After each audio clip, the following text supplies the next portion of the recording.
Assalamualaikum warahmatullahi wabarakatuh. Perkenalkan, nama saya Hedianti Koro, kelas B, Prodi S1 Pendidikan Ekonomi, serta yang saya hormati dosen pengampu mata kuliah Pancasila yang saya sebut dengan hormat Bapak Roni Lukum, SPD MSc. Baiklah, saya akan mempresentasikan materi yang pertama, yaitu tentang ideologi ISIS dalam perspektif Pancasila. Menteri Agama Lukman Hakim Syarifuddin menegaskan bahwa ISIS yaitu gerakan negara Islam Irak dan Suriah yang bertentangan dengan Pancasila. Oleh karena itu, Lukman Hakim meminta agar masyarakat Indonesia, khususnya umat Islam, agar mawas diri agar terhindar dari ajaran sesat tersebut. Ideologi ISIS bertentangan dengan Pancasila, mengatakan Pancasila sebagai togut atau berhala yang harus diperangi. Itu sudah amat kelewatan batas. Dijelaskannya, ISIS itu suatu organisasi pergerakan yang berpaham radikal dan memperjuangkan negara Islam di Irak dan Suriah. Ideologi ISIS bertentangan dengan Pancasila, ditambahkannya mengangkat sumpah dan berjanji setia kepada negara asing sehingga bisa menyebabkan kehilangan kewarganegaraan Republik Indonesia. Oleh karena itu meminta aparat penegak hukum untuk bekerja profesional dalam menangani kasus yang desas-desus ajarannya memungkinkan sampai hingga Indonesia. Kasus pada umat Islam Indonesia agar benar-benar mawas diri. Dakwah Islam itu mengajak dan merangkul semua kalangan dengan cara yang baik dan penuh hikmah, bukan dengan menebar ketakutan dan kekerasan. Dia juga meminta seorang ormas Islam dengan bimbingan dan arahan ulamanya masing-masing mampu mengintensifkan ajaran Islam yang rahmatan lil alamin. Selanjutnya itu tentang ideologi komunis. Istilah komunisme sering dicampur adukan dengan komunis internasional, di mana komunisme atau Marxisme adalah ideologi dasar yang umumnya digunakan oleh partai komunis di seluruh dunia. Sedangkan komunisme internasional merupakan racikan ideologi yang berasal dari pemikiran Lenin, sehingga dapat pula disebut Marxisme atau Leninisme. Dalam komunisme, perubahan sosial harus dimulai dari pengambilan alihan alat-alat produksi melalui peran partai komunis. Logika secara ringkasnya, perubahan sosial dimulai dari buruh atau yang lebih dikenal dengan proletar. Tetapi pengorganisasian buruh hanya dapat berhasil dengan melalui perjuangan partai. Partai membutuhkan peran Polibrito sebagai ting-ting. Dapat meringkas perubahan sosial hanya bisa berhasil jika dicetuskan oleh Polibrito.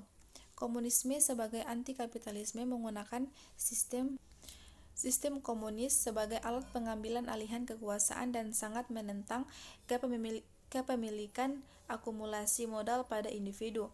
Pada dasarnya, semua adalah dipresentasi sebagai milik rakyat, dan oleh karena itu seluruh alat-alat produksi harus dikuasai oleh negara guna kemakmuran rakyat secara merata. Komunisme memperkenalkan sebuah sistem demokrasi keterwakilan yang dilakukan oleh elit-elit partai komunis. Oleh karena itu sangat membatasi langsung demokrasi pada rakyat yang bukan merupakan anggota partai komunis. Karenanya, dalam paham komunisme tidak dikenal hak perorangan, sebagaimana terdapat pada paham liberalisme.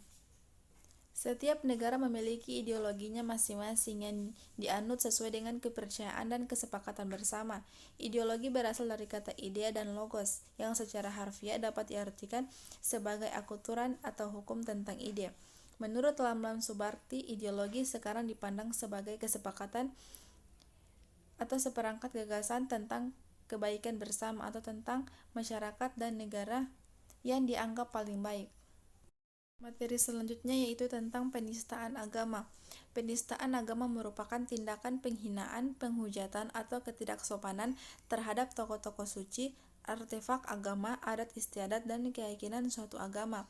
Beberapa negara memiliki hukum berkenaan dengan penistaan agama. Pada tahun 2012, hukuman terhadap tindakan penistaan agama berlaku di 32 negara. Sepanjang tahun 1965 sampai 2017, di Indonesia terdapat 97 kasus penistaan agama. Di antaranya, 79 perkara diselesaikan melalui jalur hukum atau persidangan, dengan sisanya di luar persidangan atau non-yudistia. Beberapa di antara kasus-kasus hukum penistaan agama yang mendapatkan sorotan media yang cukup intensif. Berdasarkan pemberitahuan di media cetak dan elektronik, penistaan agama kembali menjadi topik pembicaraan di masyarakat Indonesia. Timbulnya kembali wacana ini terdapat dilepaskan dari kepopuleran Al-Qiyadah Al-Islamiyah yang belakang tengah dihujat oleh sebagian kalangan.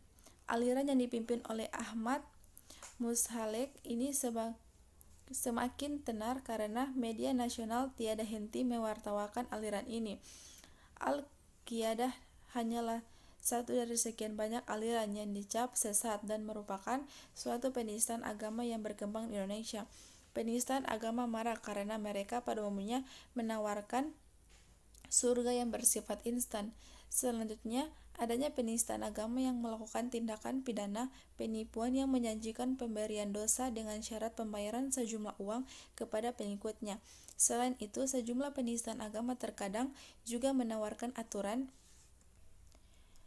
yang meringankan pengikutnya berupa pengurangan kewajiban-kewajiban yang selama ini berlaku di agama konvensional. Faktor lain yang mendorong tumbuh suburnya aliran sesat adalah ringannya sanksi pidana yang berlaku sehingga tidak memberikan efek jera terhadap perilaku penistaan agama di Indonesia.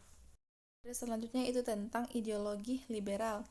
Liberalisme atau liberal adalah sebuah ideologi, pandangan filsafat dan tradisi politik yang didasarkan pada pemahaman bahwa kebebasan dan persamaan hak adalah nilai politik yang utama. Secara umum, liberalisme mencita-citakan suatu masyarakat yang bebas, dicirikan oleh kebebasan berpikir bagi para individu. Liberalisme atau liberal adalah sebuah ideologi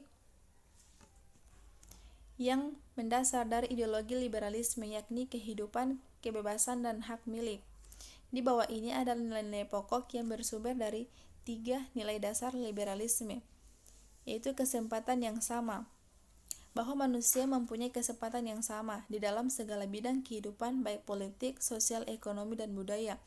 Namun, karena kualitas manusia yang berbeda-beda, sehingga dalam menggunakan persamaan, kesempatan itu akan berlainan tergantung pada kemampuannya masing-masing. Terlepas dari itu, hal ini adalah suatu nilai yang mutlak dan demokrasi. Dengan adanya pengakuan terhadap persamaan manusia, di mana setiap orang mempunyai hak yang sama untuk mengemukakan pendapatnya, maka dalam setiap penyelesaian masalah-masalah yang dihadapi, baik dalam kehidupan politik, sosial, ekonomi, kebudayaan, dan kenegaraan dilakukan secara diskusi, di mana hal ini sangat penting untuk menghilangkan egoisme individu. Pemerintah juga dapat mempersetujui dari yang diperintah. Pemerintah tidak boleh bertindak menurut kehendaknya sendiri, tetapi harus bertindak menurut kehendak rakyat. Karena fungsi negara adalah untuk membela dan mengabdi pada rakyat. Materi selanjutnya itu tentang implementasi Pancasila dalam kehidupan bermasyarakat, berbangsa, dan bernegara. Pancasila bagi bangsa Indonesia adalah sebagai dasar negara dan way of life, di mana adalah kehidupan bermasyarakat Indonesia yang hal ini menurut catatan sejarah Pancasila dulunya adalah suatu ajaran yang ada sejak zaman Majapahit. Hal ini dibukukan dalam kitab Sutasoma karangan Empu Tantular serta kitab Negara Kertagama karangan Empu Prapanca, di mana dalam kitab Negara Kartagama terdapat ketentuan yang harus dipatuhi oleh seorang raja, yaitu raja menjalankan dengan setia kelima pantangan, begitu pula upacara-upacara adat dan penobatan. Hal tersebut dijelaskan lebih lanjut pada kitab Sutasoma adalah adanya istilah Pancasila krama, yaitu 5 dasar tingkah laku atau perintah kesusilaan. Dalam kitab itu terdapat 5 larangan, yakni jangan mencabut nyawa makhluk hidup, jangan mengambil barang yang tidak diberi, jangan berbuat zina, jangan berkata bohong, dan jangan minum minuman yang memabukkan. Jika pada era Majapahit, Pancasila merupakan suatu ajaran yang berkaitan dengan larangan, Pancasila yang dipahami sebagai pedoman hidup bangsa Indonesia, sekarang maknanya lebih luas, yaitu merupakan nilai-nilai luhur yang wajib dipahami dan dilaksanakan dalam kehidupan berbangsa dan bernegara, di mana Pancasila dikukuhkan dalam Sidang 1 dari BPUPKI pada tanggal 1 Juni 1945, serta pada Sidang BPUPKI telah menerima secara bulat Pancasila itu sebagai dasar negara Indonesia merdeka. Dalam keputusan Sidang PPKI, kemudian pada tanggal 18 Agustus 1945, Pancasila tercantum secara resmi dalam pembukaan Undang-Undang Republik Indonesia tahun 1945. Baik, itulah pemaparan materi dari saya. Jika ada salah kata, saya mohon maaf. Wabillahi taufiq wal hidayah. Wassalamualaikum warahmatullahi wabarakatuh.